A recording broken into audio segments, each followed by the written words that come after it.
J'irai là-haut parmi les anges, près d'Emmanuel me consoler. Passons mon temps à la louange, dire à Jésus un grand merci. J'irai là-haut parmi les anges, près d'Emmanuel me consoler. Passons à la louange, dire à Jésus un grand merci. Dire à Jésus un grand merci. J'irai là-haut,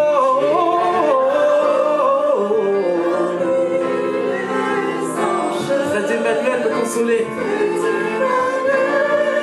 Me consoler. Passons mon temps à la louange.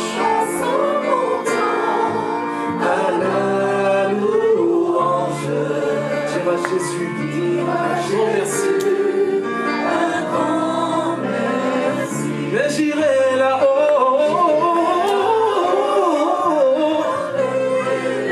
les anges, près d'Emmanuel me consoler. Passons mon temps à louange, dire à Jésus un grand merci. J'irai là-haut, parmi les anges, près d'Emmanuel me consoler. Déclarez-le. Passons mon temps à la louange. À la louange, dire à Jésus un grand merci. Tout ce qu'il a fait pour nous. Encore une fois, j'irai là-haut,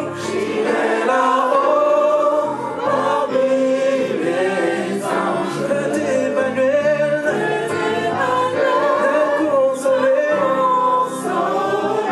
Passons mon temps à la louange, dire à Jésus un grand merci. Encore une fois, j'irai là-haut parmi les anges, près d'Emmanuel me consoler. Passons mon temps à la louange, dire à Jésus un grand merci. Dites-le comme une prière. J'irai là-haut parmi les anges, près d'Emmanuel me consoler. Passons tout mon temps à la louange, dire à Jésus un grand merci.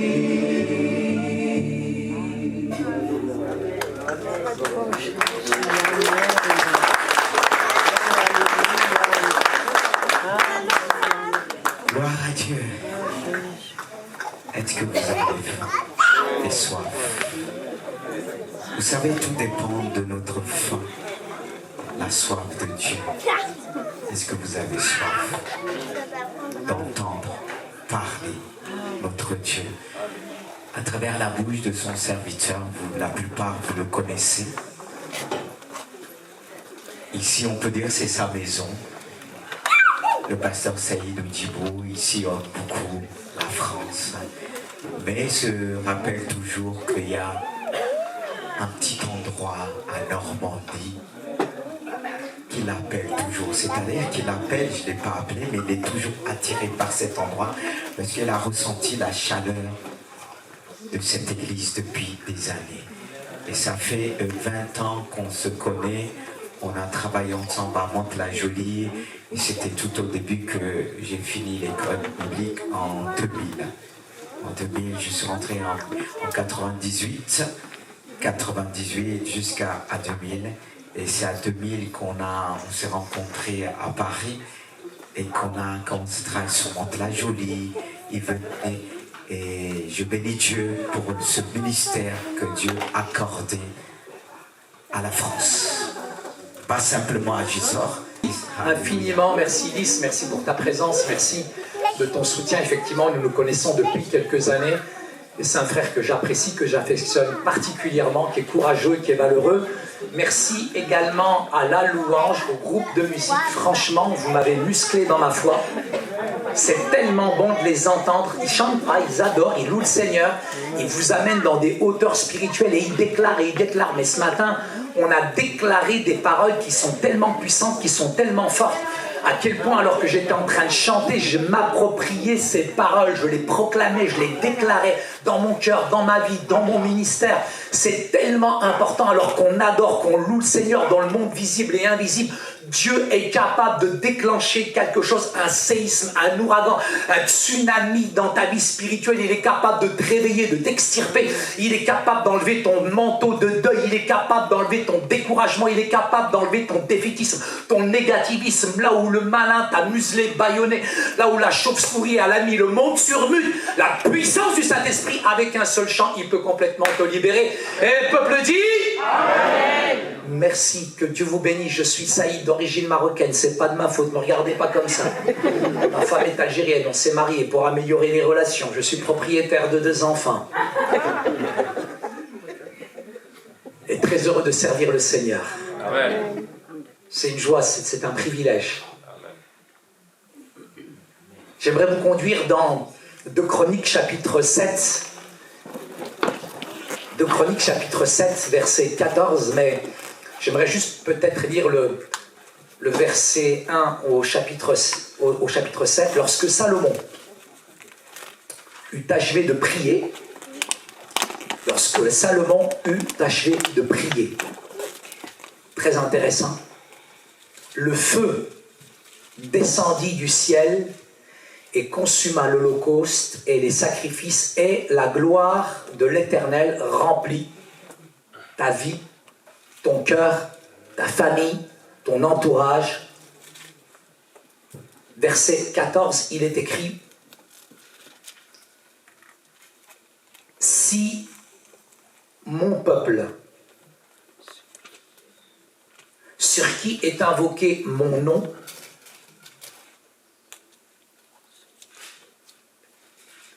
s'humilie, prie et cherche ma face, et s'il se détourne de ses mauvaises voies, je l'exaucerai des cieux, je lui pardonnerai son péché et je guérirai sa famille, son pays, sa nation, sa vie.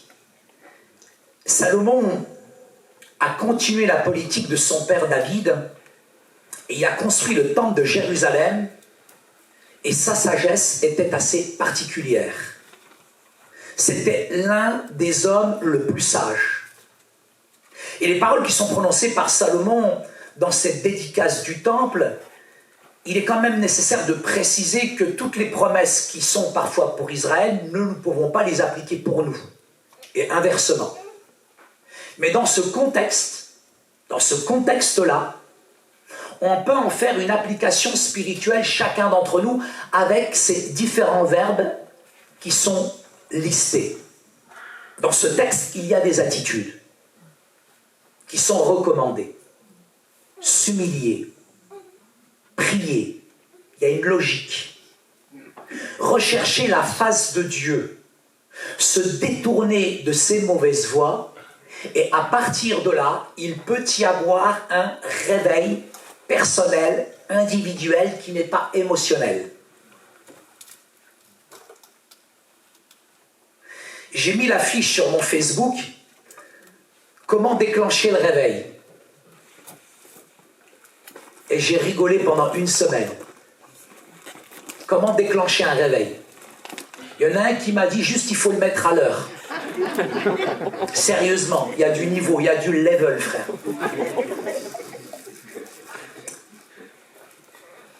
Salomon a tout achevé, comme le Christ a tout accompli à la croix. Les 120 sacrificateurs rassemblés ont été plongés dans la nuée, comme dans Actes chapitre 2, la puissance du Saint-Esprit est descendue sur les disciples. L'arche de l'Alliance a été portée dans le lieu saint, le lieu très saint.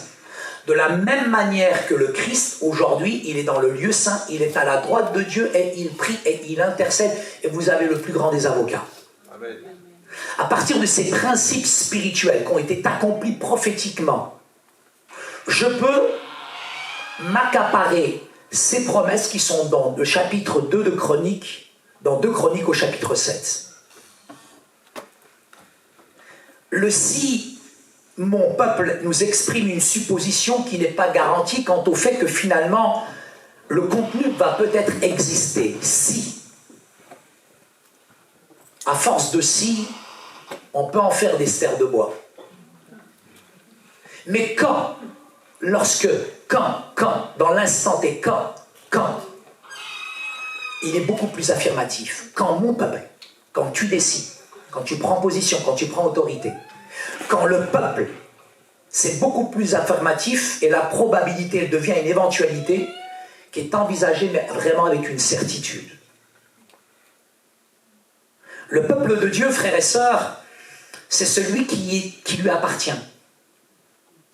Et dans cette période un petit peu sombre où nous sommes bousculés, fustigés, ricanés, déstabilisés par certaines personnes. Et pourtant, nous sommes pas n'importe qui. Amen. Nous sommes, si mon peuple, tu n'es pas n'importe qui, tu fais partie du peuple de Dieu. Amen. Qu'est-ce que c'est qu'une nation? Qu'est-ce que c'est qu'une société? Qu'est-ce que c'est qu'un peuple?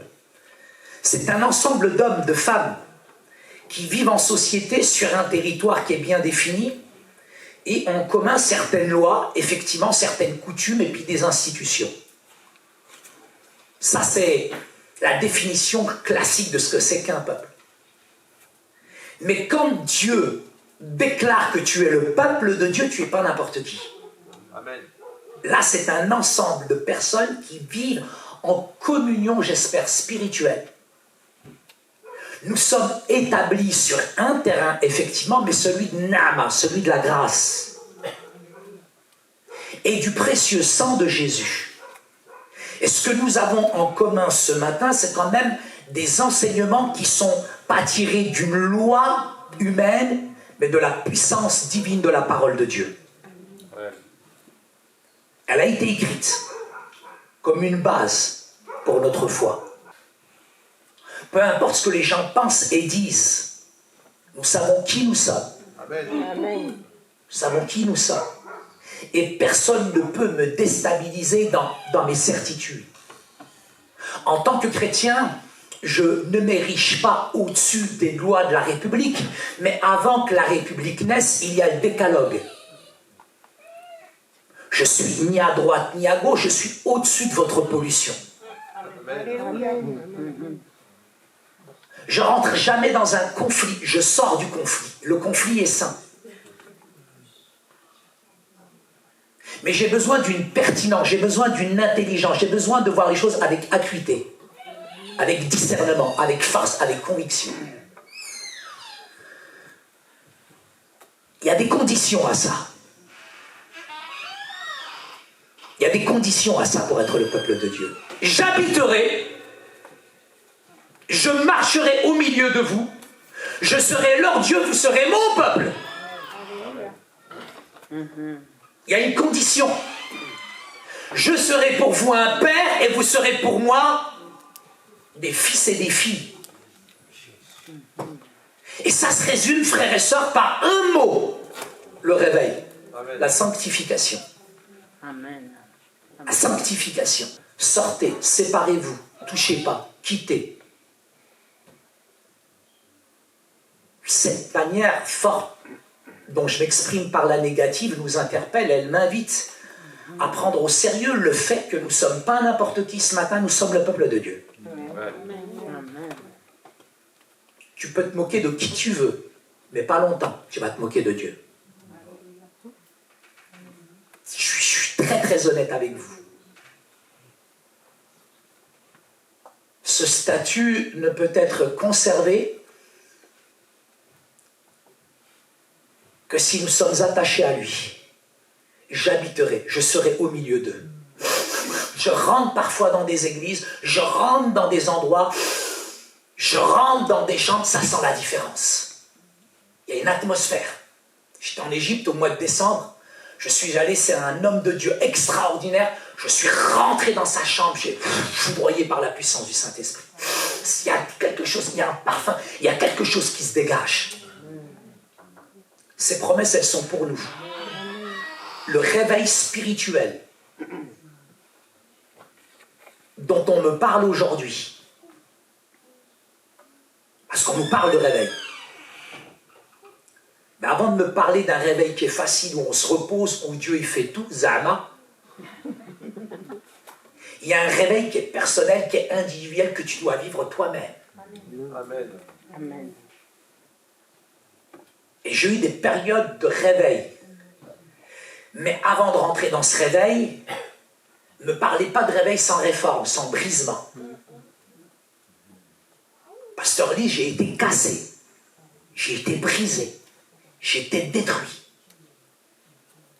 Vous me voyez avec Zama cette prestance, mais à l'intérieur de moi-même, je suis cassé, je suis brisé, je suis détruit. Il n'y a pas de réveil sans réforme. Il n'y a pas de réveil sans changement, sans transformation. Ça, c'est des faux réveils. C'est du feu de paille, c'est du tape à l'œil. Ça ne dure pas longtemps. La calamité que nous traversons, elle amène des opportunités. La calamité apporte des opportunités.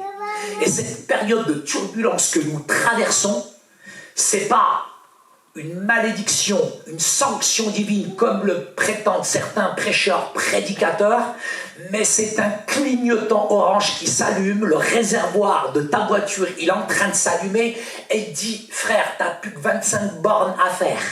Il serait peut-être temps que tu ailles à la pompe, à la station-service, te renouveler dans la louange et dans l'adoration.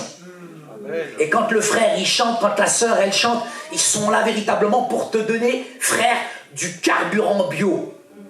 Et toi, prends ta place. Amen. Adore-le, loue-le.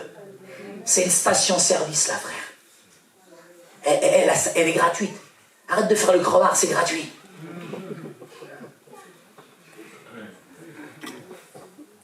Si peut devenir quand, mais quand tu te l'appropries. Et quand mon peuple, qui n'est pas n'importe qui, le peuple de Dieu, s'humilie, c'est différent de s'humilier que de traverser une période d'humiliation. Et parfois, dans la volonté permissive de Dieu, il y a des périodes finalement d'humiliation.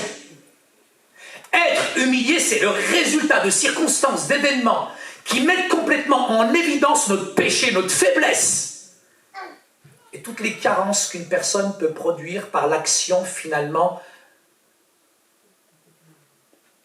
qui se trouve dans son cœur.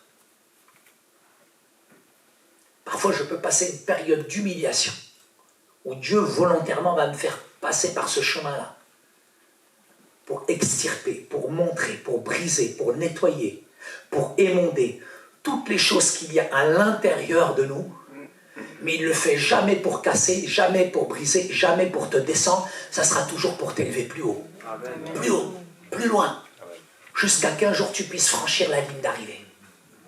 C'est facile d'humilier quelqu'un, personne ne veut être humilié par quelqu'un. Mais quand c'est dans la volonté permissive de Dieu, Dieu qui te passe par un bruisement, par une période d'humiliation, c'est bénéfique pour toi. Et il y a aussi l'action de s'humilier. Vous voyez qu'il est écrit, quand mon peuple s'humilie et prie, il y a une logique. Tu ne peux pas prier si d'abord tu n'as pas nettoyé ton cœur. Je vais dans des quartiers chauds et il y a un musulman, plusieurs qui m'ont encerclé. Et ils m'ont dit, Saïd, tu vas nous dire pourquoi tu es chrétien. Je leur ai dit pour manger du cochon. Et je leur ai dit, arrêtez de me regarder comme des cochons. Et vous regardez que des cochonneries à la télévision. Et quand ton cœur c'est une porcherie, il a besoin d'être nettoyé par le sang de Jésus-Christ. Amen. Amen. C'est tellement important, frères et sœurs, de rentrer dans ce processus, je dirais, avant de prier, de regarder, de nettoyer son cœur, s'humilier devant Dieu. À quel point j'en ai besoin. Cette période que nous traversons, je l'observe avec acuité, avec beaucoup d'interrogations. Depuis maintenant le mois de mars l'an dernier, nous sommes muselés, bâillonnés, confinés. C'est une atteinte à ma liberté. J'ai l'impression que je suis un prisonnier politique. T'es cassé, t'es détruit à l'intérieur. T'es brisé à l'intérieur, t'es détruit à l'intérieur. Nous sommes l'armée. Quelle armée, frère? T'es en vrille. On n'aime pas partager nos faiblesses, nous mettre à nu. Mais bienvenue au monde d'Élie, de Ruth, Spurgeon, tous ces grands hommes de Dieu. Dieu, il n'a pas pris des balèzes. Il a pris des gens avec leurs faiblesses. Il faut accepter tes faiblesses. Mais en même temps, Dieu, il prend tes faiblesses, mais il t'amène là où tu dois être. Cette période est surréaliste que nous traversons. Elle est unique. Merci Seigneur pour cette chauve-souris qui a mis le monde sur mute. Et quand cette sale chauve-souris, elle m'a muté, moi, le Marocain arabe, pur sang arabe, je fais que galoper, trotter dans ma vie. Et maintenant, tu me bâillonnes, tu me muselles, j'ai plus d'activité, même mon agenda, il y a où elle. Tu sais, c'est quoi l'incertitude en psychologie? C'est la pire des choses dans ta vie quand tu sais pas où tu vas. Oh, tu sais pas où tu vas. Les étudiants aujourd'hui, les pauvres, leur tête, elle zoom. C'est pas facile, c'est pas évident. Quelle parole de réconfort nous avons. Je dis, Seigneur, qu'est-ce qui se passe? Pourquoi cette période? Il m'a dit, Saïd. Et le Seigneur, il me dit, cette période de confinement, c'est un stage de récupération de points de permis spirituel que tu as perdu. Amen. Parce que l'ennemi, frère, il t'a donné tellement de choses. Et toi, Allah te mouve. Tous ces points que tu as perdus, tu vas retourner sur le terrain de l'ennemi, tu vas les récupérer. Amen. Il m'a dit, le Seigneur, c'est un stage intensif pour ton couple, pour ta famille aussi. Et le caractère se forge. Mais le Seigneur, il nous y monte pour une grande bénédiction. Amen. La calamité va apporter des opportunités que tu dois saisir. Amen. Cette période de turbulence, elle est surréaliste. Quels sont les fruits de l'humilité? C'est quand on s'abaisse de plein gré qu'on reconnaît son état. Soyons vrais avec nous-mêmes. Amen. On ne conteste pas devant l'autorité de la parole de Dieu. Ce n'est pas le pasteur qui vient avec la parole, c'est la puissance de la parole de Dieu qui vient à nous. Amen. Frères et sœurs, j'ai jamais traversé, j'ai 52 ans, j'ai 30 ans de vie chrétienne, j'ai jamais passé une période, j'ai passé le Bataclan, ça a été terrible pour moi. Mais j'ai jamais passé une période aussi difficile de crise, de remise en question, de brisement. Et Dieu est en train de renouveler toutes mes forces physiques et intérieures. Amen. Je bénis Dieu pour cette période qui est une période que je dois saisir, je dois en prendre. Ça fait mal! Mais à quel point c'est beau! Parce que quand Dieu utilise ça, il va y avoir dans ces années 2021, 2022 jusqu'à 2030 une grande moisson en France. Amen. Comment l'Église est secouée, comment l'Église est remuée. Est-ce que l'Église tient que sur les dîmes et les offrandes? Ce serait triste quand même. L'Église est une institution divine, elle n'est pas humaine. Vous avez des églises qui se sont effondrées. Vous avez des croyants qu'on ne voit plus. Ils butinent comme des abeilles, comme des papillons. Ils vont entendre des prédicateurs interplanétaires, galactiques et au-delà. Et on ne se nourrit pas, on s'intoxique. Et on a besoin d'être attaché à sa parole, à la puissance de sa parole. J'ai besoin d'identifier les raisons pour lesquelles je dois m'humilier. Le péché qui me colle à la peau, le manque d'amour, la froideur, la légèreté, certaines rancunes qui sont là, l'inimitié, la jalousie. Je pourrais rallonger la liste. Mais une chose que j'ai beaucoup de difficultés avec, c'est quand mon peuple s'humilie. Quel est l'inverse de l'humilité? C'est un vice. C'est un vice qui n'épargne personne au monde. On en parle très peu, hein. Mais c'est un vice qui n'épargne personne au monde, que chacun méprise quand il le voit chez l'autre. Plus il est manifeste en nous, plus il nous déplaît chez les autres. C'est un véritable cancer. Si nous ne reconnaissons pas ça dès notre conversion et dans notre cheminement spirituel, en tant que disciple de Jésus, cette chose va tellement grandir, va prendre de la place, que l'onction de Dieu ne peut pas être sur nous. Il n'y a pas autre chose dont on est conscient chez les autres et conscient en même temps en nous-mêmes. Vous savez pourquoi? Parce que l'orgueil, par nature, il est trompeur. On verra que toute l'Église est orgueilleuse, Zama, sauf toi. Tout le monde est orgueilleux, sauf toi. On sous-estime ses défauts et on déprécie la qualité de nos frères et sœurs. Amen. Et on est dans une estime excessive de soi-même. D'où vient-il?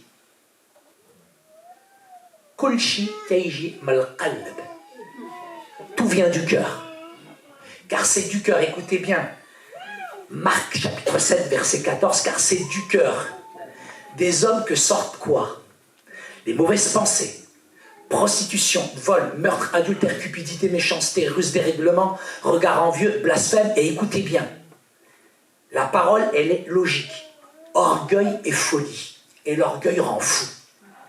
J'ai connu des gens chrétiens qui sont devenus fous à cause de l'orgueil. Ils ont littéralement sombré dans la folie à cause de l'orgueil. L'orgueil peut te rendre fou. Tu peux passer par une période de crise mentale. Ça peut te rendre fou, l'orgueil. C'est un véritable danger, un véritable fléau. À quel âge on est orgueilleux?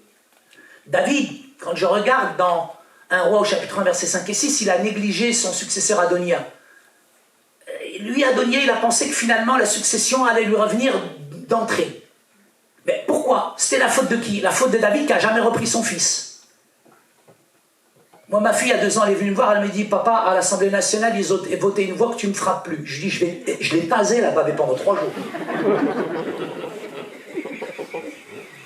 On comprend pourquoi finalement une personne elle est arrogante, parce que dans son enfance, 2 choses l'une, soit elle a été pourrie, choyée, gâtée, etc. Puis elle arrive à l'âge adulte, elle veut être le centre de toutes les intentions, elle attend l'honneur. Elle va jamais vers les gens, elle attend que les gens viennent vers elle. Soit vous avez quelqu'un comme moi qui a été brisé, qui a été détruit, qui a été frustré, à l'âge adulte, un vrai pitre. Il veut tout contrôler. De façon générale, l'orgueil dénote un manque de maturité spirituelle. C'est facile de parler de réveil.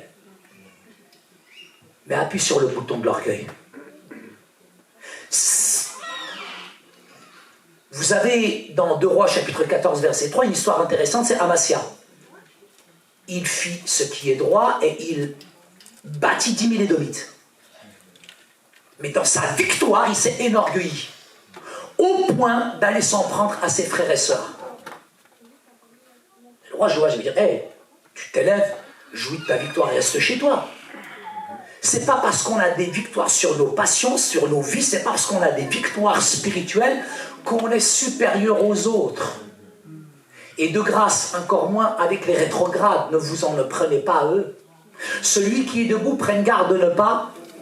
Dieu résiste aux orgueilleux, il donne sa grâce à ceux qui sont. L'orgueil précède là. C'est vous qui le dites, c'est pas moi, alhamdoulilah. Même les apôtres, les disciples de Jésus. Waouh! Comme ils se la racontent. C'est moi le plus beau âme. C'est moi le plus fort, c'est moi le plus grand. Et Jésus va à l'inverse de notre nature, de notre chair. Jésus va dire, mais Matthieu chapitre 18 verset 4, c'est pourquoi quiconque sera et se rendra humble comme ce petit enfant sera le plus grand dans le royaume, pas sur terre. Frères et sœurs, c'est difficile de reconnaître toutes ces manifestations de l'orgueil qui est subtil, qui parasite nos vies, qui parasite nos églises. Je vous le dis, c'est plus facile pour moi de travailler avec les gens du monde qu'avec les chrétiens. Les chrétiens sont tellement vulnérables, susceptibles. Tu leur marches sur l'ombre de leur orteil. Ma soeur, elle m'a marié. Une émeute. Tu ne la vois plus dans l'église pendant 1 an. Ouah, la fragilité, frère. Ouah, la persécution. Waouh. Et on veut le réveil. Va faire la vaisselle, ça va te réveiller. J'aime l'abbé Pierre, il dit, en fait, personne n'est orgueilleux tout le temps. Mais à certaines périodes de notre vie, nous manifestons cet orgueil. Voici quelques formes. Il nous fait sentir uniques. On se considère très important. Jupiter. On regarde les autres de haut et on se concentre sur leurs faiblesses. Et quand un serviteur tombe, on se réjouit. On n'est pas dans l'affliction, dans la tristesse. Quand une sœur, un frère chute, comment est-ce que nous sommes dans notre cœur? Et Paul dira, ne pensez pas plus que vous êtes, ne perdez pas votre sobre pensée. Quand cela arrive, on se concentre sur nos droits. On se concentre sur nos droits et pas sur nos responsabilités. J'ai remarqué que l'orgueil agit avec beaucoup de jugement, avec beaucoup de critiques, avec beaucoup de dureté de cœur. On est insensible, on n'est pas dans l'empathie envers les autres. Et souvent, nous retenons l'amour. Quand j'arrive dans l'église, quelle chance, quel privilège. Quand j'arrive dans l'église, quelle joie, quel privilège. De pouvoir accéder à cette louange qui m'a fait muscler ma foi, qui me fait décoller spirituellement. Est-ce que vous croyez que je vais rester assis et figé, si on peut se mettre debout? Je vais y mettre tout mon âme, tout mon être et même mon corps avec. Et peu importe que tu me vois danser, que tu me vois bouger, je m'en fiche de ce que tu penses. Moi, je suis là pour adorer, louer mon Dieu. Amen. Avant, quand j'allais en boîte de nuit, Seigneur, je sortais le vendredi soir, le samedi soir, le dimanche après-midi, I like to move it, move it. J'arrivais le lundi matin en maths, la prof, elle me disait, Saïd, 6 fois 6, je lui disais, pois chiche.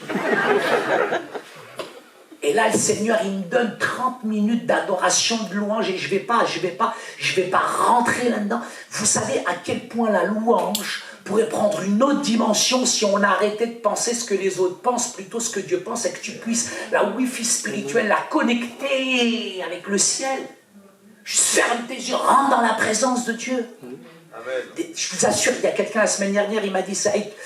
Pourquoi tu veux pas être pasteur? Je dis, je vais les frapper. Je pourrai jamais être pasteur, je vais vous fouetter. J'aime mon père spirituel. Mon père spirituel, en plein culte, hein, il me voyait constipé pendant le culte. Il m'attrapait devant tout le monde, comme ça. Ah oui, distanciation. Et il me secouait comme un cocotier. Mais tu crois que t'es là pourquoi? Bouge, t'es là pour adorer. C'est pour tout le monde, il me disputait. Je vous assure, mon père spirituel dit ça. Il m'a maintenant, il y avait 200 personnes, il m'a attrapé. Il me secouait comme, mais t'es là pour quoi? Mais t'es là pour le Seigneur, oh! Ça faisait mal, ça cassait, ça brisait mon orgueil. Mais j'ai appris à adorer le Seigneur. Amen. J'ai appris à adorer le Seigneur, frère. Je m'en fiche de ce que tu me regardes, de ce que tu penses. Moi, je pense pas ce que tu penses, que Dieu pense. Amen.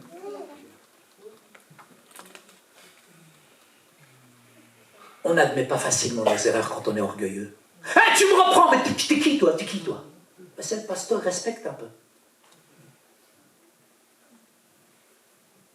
On n'est jamais satisfait. On est dans la pitié de soi. On est dans la victimisation. C'est ce que mes victimisations. On est les champions de la victimisation. C'est quand tu associes ton identité à tes blessures. Tu n'as jamais été guéri. Et c'est un abîme sans fond dont tu ne te sortiras jamais. On se complaît dans la victime. Skin. Oh, le pauvre. Je vais te pleurer, toi, pauvre mémère. Je vais te mettre une triha, tu vas voir. À quel point tu dois te réjouir. Tu pleures, je vais te payer un aller simple à Daeshland. Tu vas pleurer, tu vas voir pour de bon. L'orgueil produit en nous la crainte des autres. Parce qu'on se soucie plus et davantage de ce que les autres pensent de nous plutôt que ce que Dieu pense de nous. C'est ça le problème dans la louange, dans l'adoration, dans la prière. Il y a une forme de timidité qui n'est pas biblique. L'orgueil apporte l'impatience avec les autres, on appelle ça un conflit de personnalité, j'arrive pas à m'entendre avec tel et tel et tel et tel et tel. On sélectionne nos relations dans l'Église. Nos amitiés sont sélectionnées. On fait du tri sélectif. Je mesure mes relations aujourd'hui au nombre de personnes à qui je peux saluer. Je ne parle pas, frères et sœurs, de confidents. Je sais à qui je me confie. J'ai des gens de confiance. Pasteur Lys, on se confie l'un à l'autre, je lui téléphone, je ne me confie pas à n'importe quelle personne. Mais dans la communion fraternelle, il y a des gens qui sont dans l'église, qu'on n'a jamais salué une autre personne, ça fait 1 an qu'ils sont là. Ils sont toujours à la même chaise.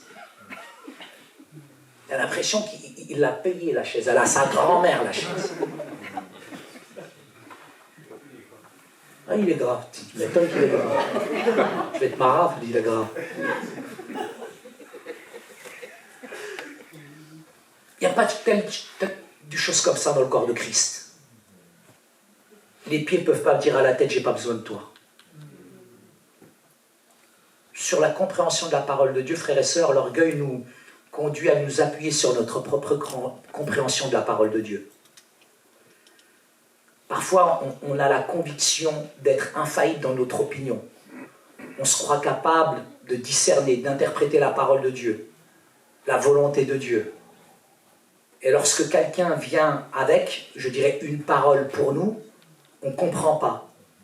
Ça produit parfois dans l'Église un esprit d'indépendance. Et il y a des gens, j'ai rencontré des chrétiens qui sont trop indépendants. Et cet esprit d'indépendance, on ne va pas dans la même direction, bibliquement et spirituellement. Moi, je ne suis pas un mouton. Je analyse, je lis la parole de Dieu. Et si je ne suis pas d'accord sur certaines choses, je vais confronter ma pratique. Mais j'ai besoin d'être éclairé. Le faire aiguise le fer. Mais je ne dis pas que j'ai la vérité avec un grand V. Il y a des gens qui ont de la connaissance, il y a des gens qui ont la puissance du Saint-Esprit. Quand on prétend ne pas avoir besoin de quelqu'un ou de ne pas recevoir des autres, tu as fini de grandir déjà. L'orgueil amène une confiance excessive, frères et sœurs, en soi. On compte sur nos expériences, nos propres forces, si bien que parfois on attribue plus de crédibilité, très honnêtement, à nos expériences, à nos exploits, plutôt qu'à la parole de Dieu. À quel point nous avons besoin dans cette période particulière de réaligner nos pensées à la puissance de la parole de Dieu. Quelle que soit ton expérience, quelle que soit ta prestance, quelles que soient tes années de vie chrétienne, rien ne remplacera la puissance de la parole de Dieu. Elle est toujours la même. Je vais vous dire qu'en cette période assez particulière, difficile, douloureuse pour certains, avec un appauvrissement mondial qui est en train de secouer la planète entière. Il y a aussi un appauvrissement spirituel comme j'ai jamais vu de ma vie. Et dans cette période, beaucoup de Français et de non-Français se posent des questions. Et la plupart vont fouiller sur Internet. Et j'ai un Palestinien d'origine syrienne qui m'a contacté il y a 15 jours. Il m'a dit, j'ai juste cliqué sur Google, comment devenir chrétien, je suis tombé sur toi. Je l'ai testé à 8h30 le dimanche dernier, je lui ai donné rendez-vous à Paris pour aller à l'église. 8h30 dans le froid. Il était présent.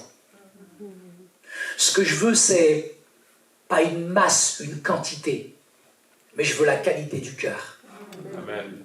Je suis fatigué des fausses conversions. Parce qu'il y a des fausses repentances. Mais la vraie repentance, quand mon peuple sur qui est invoqué mon nom, c'est pas n'importe quel nom, c'est un nom qui est au-dessus de tous les noms, nous l'avons chanté tout à l'heure. Sur qui est invoqué mon nom, tu n'invoques pas n'importe quel nom, Yeshua el-Messie, c'est Yeshua, c'est le Christ, le Messie, c'est un nom qui est puissant, qui libère, qui guérit, qui transforme encore aujourd'hui.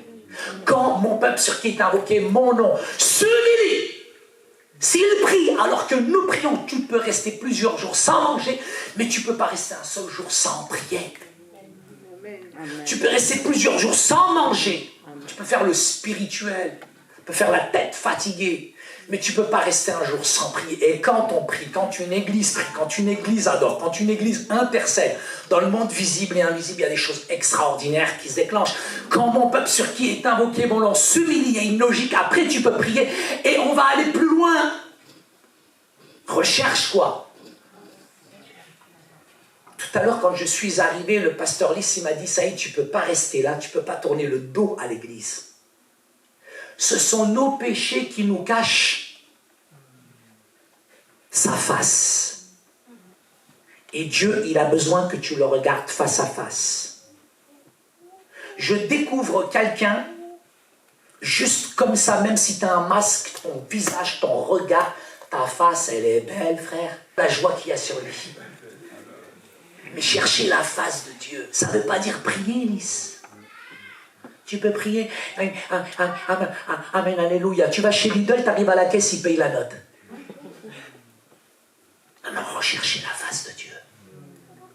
Est-ce que nous recherchons la face de Dieu dans cette période? Rechercher la face de Dieu, ça allait plus loin.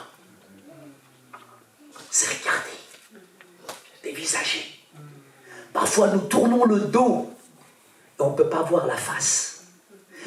Recherche ma face.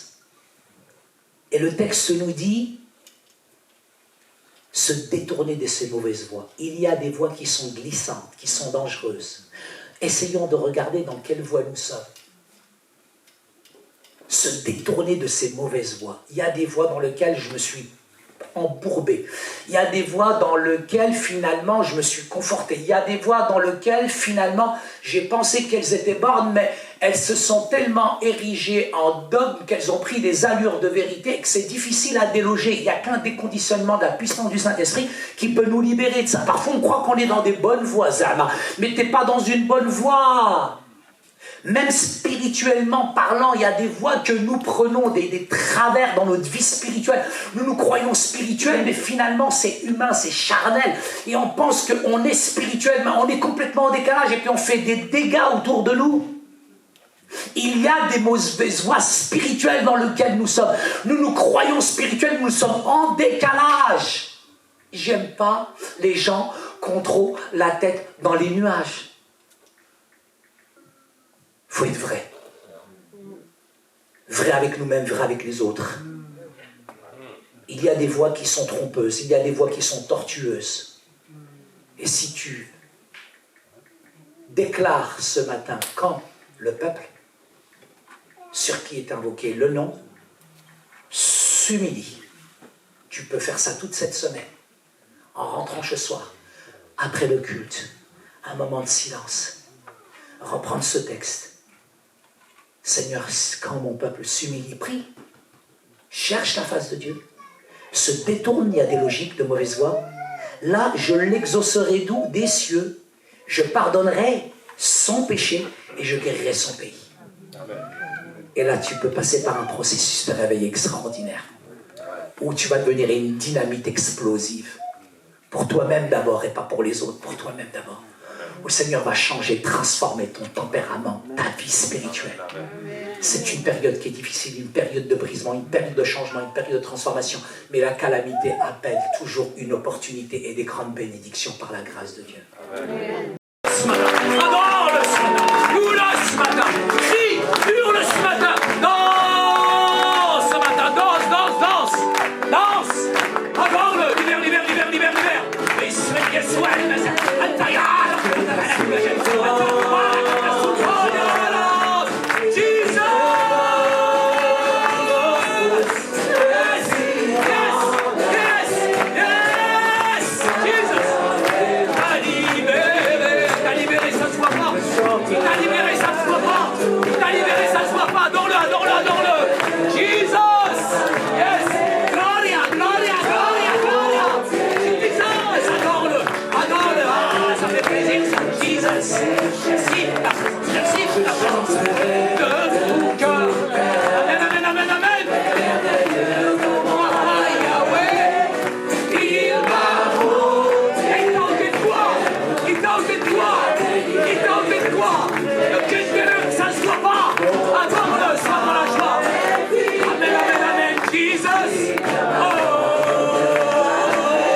Mais aussi la guérison.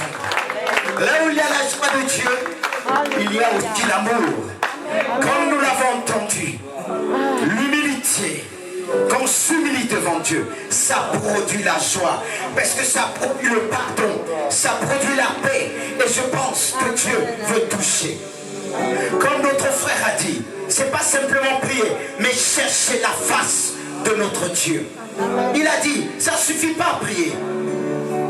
C'est vrai que la parole est là, mais pour saisir la parole de Dieu, il faut s'approcher. Peut-être certains ont besoin de s'approcher dans ce lieu pour s'approcher de la face de Dieu. Car nous savons que le Seigneur envoie aussi ses anges camper autour de sa maison, camper autour de son église. Alors approche-toi avec un cœur sincère. Dieu veut toucher ton cœur. Il faut un cœur à cœur avec ton Dieu. Ne regarde pas ceux qui te regardent. Parce que très souvent, quand on s'approche de la face de Dieu, on regarde à gauche, à droite. Non. Quand mon frère est arrivé, je suis venu le voir, j'ai dit, j'ai passé une journée d'hier très difficile. Jusqu'au matin, il a vu les larmes dans mes yeux. Et je bénis pour son encouragement. Amen. Et pas longtemps on était en visio. C'est vrai qu'il disait que c'est pas facile pour lui. Et on se disait au téléphone, c'est vrai, que très souvent on a des collègues qui cachent. Mais moi je veux être vrai avec le peuple de Dieu. Et j'étais vrai avec lui. Ça ne veut pas dire que j'ai des problèmes aussi. Je vais abandonner mon service pour Dieu. C'est là, c'est ce que Dieu veut voir, notre caractère. C'est pas dans les dons que Dieu voit, mais c'est par notre caractère dans le ministère.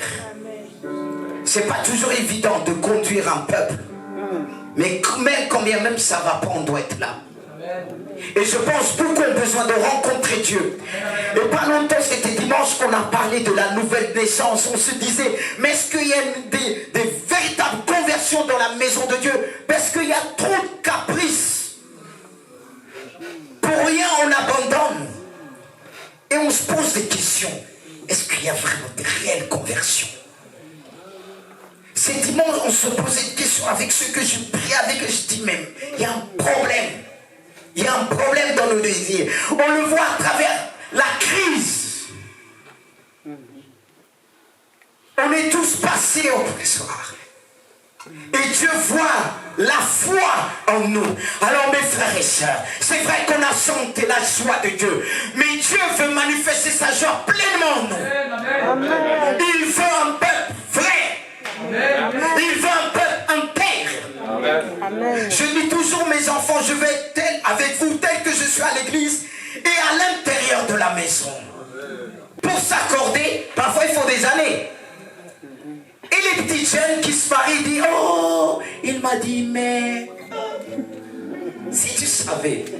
Mais cet amour va être éprouvé dans le mariage. Amen. Cet amour est éprouvé dans le mariage. Tout est beau. Quand tu le découvres, tu ne vois pas les défauts tout de suite. Mais tu vas apprendre à aimer avec ses défauts. Et l'amour change les défauts, transforme les défauts. Alors approchez-vous. À travers ce chant que vous allez entendre, on n'a pas fini avec Saïd. Il a dit, c'est vrai que l'église ne repose pas sur les dîmes et les offrandes, même si on demande. Les dîmes et les offrandes, c'est l'expression de notre cœur. Mais Dieu, ce qu'il veut voir en premier, c'est la foi. Mettez-nous debout, s'il vous plaît. Laissez votre chair. Certains ont besoin de s'approcher pour ressentir Dieu. Alléluia. Les toucher. Si tu as besoin, parce que je sais que toi, tu as besoin qui est devant moi. Tu ne vas pas me dire que vous n'avez pas besoin de Jésus. Surtout pour la jeunesse aujourd'hui. Surtout pour la jeunesse. À l'école, vous êtes éprouvés. Il y a la tentation. Mais comment résister face à la tentation? Comme on vous dit, tu n'as jamais connu. Mais dis-leur, je connais quelqu'un, Jésus, qui me demande de rester pur. Alléluia. L'Esprit de Dieu est au milieu de nous. Pendant qu'on va chanter, certaines vont s'approcher. Touchez Jésus. Alléluia. Viens toucher avec ton cœur. Alléluia. au milieu de nous. C'est l'Esprit de Dieu qui te touche. Il est au milieu de nous. Viens. Tu as besoin de Jésus. Papa, approche-toi. Toi aussi. Est-ce que les jeunes peuvent s'approcher en premier? Alléluia. Oh Jésus, les plus jeunes, approchez. Il est au milieu de nous. Alléluia. Les plus jeunes. Alléluia. La puissance de Dieu.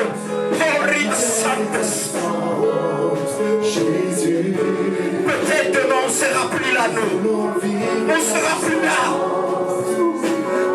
Je dis souvent à mes enfants, ce que je souhaite, c'est de partir en premier. Jésus, le diable s'attaque à vous. Parce qu'il dit, si Jésus tarde de venir, vous n'allez pas avoir cette connaissance. Alléluia. C'est vrai qu'il y a le Covid, mais j'ai pas peur de prier pour vous. On va le faire avec Saïd. Le Saint-Esprit a déposé quelque chose sur lui. Tu peux venir, Saïd. Alléluia. Saint-Esprit, il va prier pour vous. Même si c'est quelques secondes, je crois que le Saint-Esprit, ouvrez votre cœur, approchez aussi.